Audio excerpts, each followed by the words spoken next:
Hoy, en Dos veces víctima, hablamos con Livia Drusila Castro, periodista de Público y experta en género. Uno de sus últimos reportajes ha tratado el caso de Giselle Pelicot y se titula ¿Por qué los hombres callan? De ese silencio de los hombres, del tratamiento mediático del citado caso y de muchas otras cuestiones hablaremos con ella en esta entrevista. Bueno, en primer lugar queríamos preguntarte sobre qué tipo de repercusiones puede haber tenido en el tratamiento mediático que Giselle Pelicot haya decidido hacer un juicio público abierto.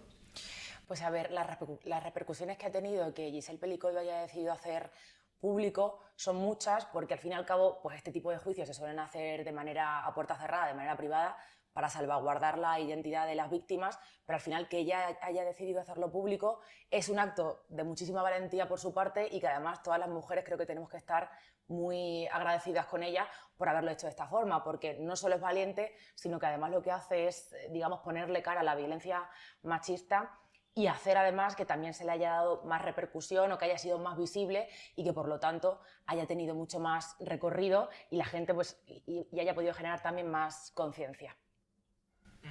También queríamos preguntarte por qué crees que se ha mostrado tanto en los medios de comunicación la cara de Giselle Pelicot y se haya usado como símbolo tantas veces y que no se haya mostrado tanto la cara de sus agresores.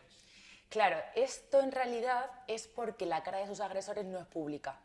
Entonces, ella ha decidido hacerlo público y mostrar su cara, que como decía antes, pues creo que ha sido un acto muy valiente por su parte, pero al final la cuestión es que ellos se han, digamos, adherido como a ese derecho de salvaguardar su identidad y han decidido no hacerlo público. Entonces, al fin y al cabo, los medios no han tenido acceso a esas imágenes, más allá de cuando entraban al juicio y se les veía a muchos como tapándose la cara y demás, pero al fin y al cabo la única imagen que era pública, digamos, era la de su marido, la de Dominique Pelicot, que sí que se ha hecho pública y que es el principal responsable, aunque no el único, por supuesto, pero bueno, ha sido más que nada por eso, sí. ¿Y crees que los medios de comunicación han sobrepasado la fina línea entre el detalle y el morbo en este caso? Es que depende del medio, claro.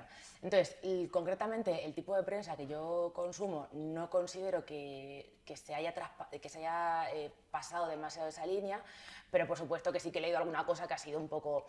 Pero al fin y al cabo yo creo que es una cosa que pasa mucho con todos los tipos de violencias. Yo sobre todo, además de temas feministas, investigo mucho sobre temas migratorios también y es muy difícil, o al menos en medios que no están especializados, es muy difícil que no utilicen pues, palabras que victimizan a las víctimas, valga la redundancia, o que sean incluso paternalistas. Entonces yo creo que, por ejemplo, en este caso es muy importante utilizar fórmulas sintácticas, como por ejemplo, en vez de decir una mujer violada, pues decir una mujer que ha sufrido una violación, ¿no? Para no personalizar tanto en ella como ese acto y que al final no forme parte de su identidad el que haya sido una mujer violada, ¿no? Pues creo que hay fórmulas narrativas que creo que son muy importantes en este tipo de casos y que es importante utilizar. No creo que se haya cedido por lo general en el morbo, al menos el tipo de prensa que yo consumo, pero sí que es verdad que hay algunas fórmulas que creo que se podrían mejorar. Bueno, hemos hablado de si los medios traspasan la línea del morbo y ahora me gustaría preguntar si crees que los medios callan ante este tipo de casos. Sí. A ver, concretamente con este caso, con el de Giselle Pelicot, yo creo que ha tenido una repercusión mediática desbordante. O sea, creo que ha tenido mucha, pero es verdad que, bueno, puntualizando algo más, sí que creo que en los últimos años hacia acá creo que ha habido un aumento en el número de noticias que han publicado los medios sobre temas de violencia sexual. O sea, creo que en ese sentido creo que estamos avanzando en un buen camino, pero lo que sucede es que al final, desde mi punto de vista, muchos de los medios de comunicación están dirigidos por hombres. Entonces, incluso medios de izquierdas, por ejemplo, el diario.es está dirigido por Ignacio Escolar.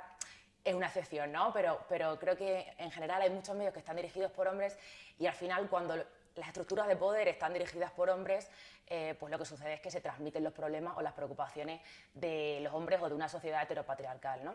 Entonces, en ese sentido, eso es lo que creo, pero justo con este caso sí que creo que se le ha dado una repercusión mediática justa. Lo que pasa pues que al final cuando las estructuras pues están sobre todo dirigidas por hombres, pues al final lo que se trasladan son las preocupaciones o las dudas o las temáticas más heteropatriarcales. ¿Y crees que ha podido haber casos de la misma brutalidad como este, aunque parezcan difíciles de ser encontrados, que no hayan tenido una repercusión mediática, una cobertura mediática tan amplia? Sí, seguro, seguro, totalmente. De hecho, bueno, ha habido temas muy heavy. El otro día hablaba con una amiga, de hecho, bueno, que este también tuvo mucha repercusión. Lo que pasa es que no fue en España, de una chica que la captó, fue en Perú, no sé si vosotros lo habréis escuchado, pero bueno, fue hace como un par de años, creo recordar. Una chica que la captó, una chica menor incluso de edad, que la captó una secta en Perú, el hombre la utilizaba como esclava sexual, no solo la viola una vez, sino que la acabó utilizando como esclava sexual. Entonces, creo que ha habido casos muy sonados a los que sí que han tenido mucha repercusión, pero otros no la han tenido tanta, y yo creo que una de las principales razones ha sido esa, que Giselle haya decidido ponerle cara a todo esto y hablar pública y abiertamente de este tema sin vergüenza. ¿Y cómo crees que sería una cobertura mediática ideal de un caso como este? Pues a ver, yo creo que para mí hay dos puntos bastante claves. Uno son las narrativas, que es lo que decía antes. Yo siempre soy muy pesada con esto, pero creo que es muy importante no victimizar, pues en el caso de las mujeres, a las mujeres, o en el tema de los migrantes, que como decía yo lo trato mucho también, pues a las personas migrantes. No ser paternalistas, no hablar todo el rato de lo malo, y sobre todo otra segunda parte que yo creo que es muy importante es no solo tratar como el acto en sí, sino aportar soluciones. Es decir, bueno, ha pasado esto, pero ¿qué se puede hacer con respecto a este tema, ¿no? Entonces, pues eso, tanto o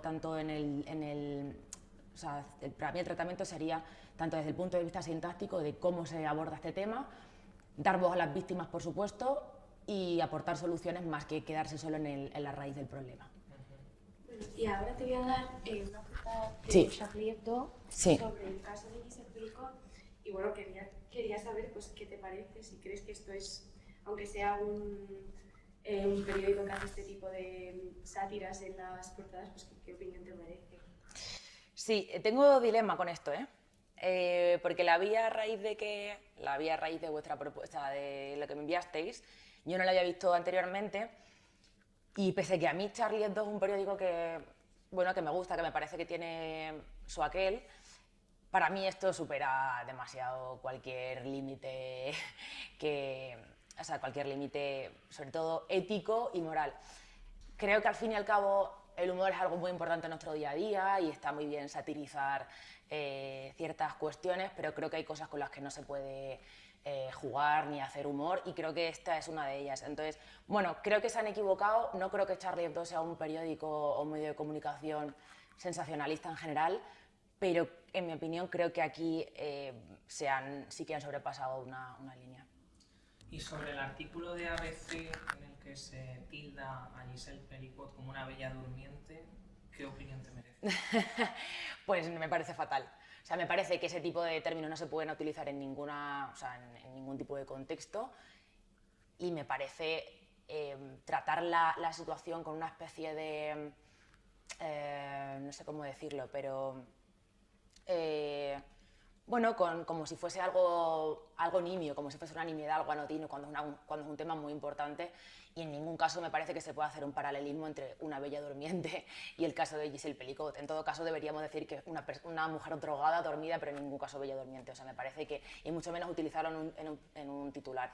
Lo que pasa es que al fin y al cabo muchos medios de comunicación están utilizando este tema y otros muchos temas para hacer lo que se llama el clickbait, ¿no? Entonces, pues al fin y al cabo, tú utilizas ese término, lo que va a hacer es que la gente pinche. Muchas veces ni siquiera saben lo que hay detrás de ese titular, porque para nada es informativo, pero lees eso y lo que te hace es que te llama la atención, claro.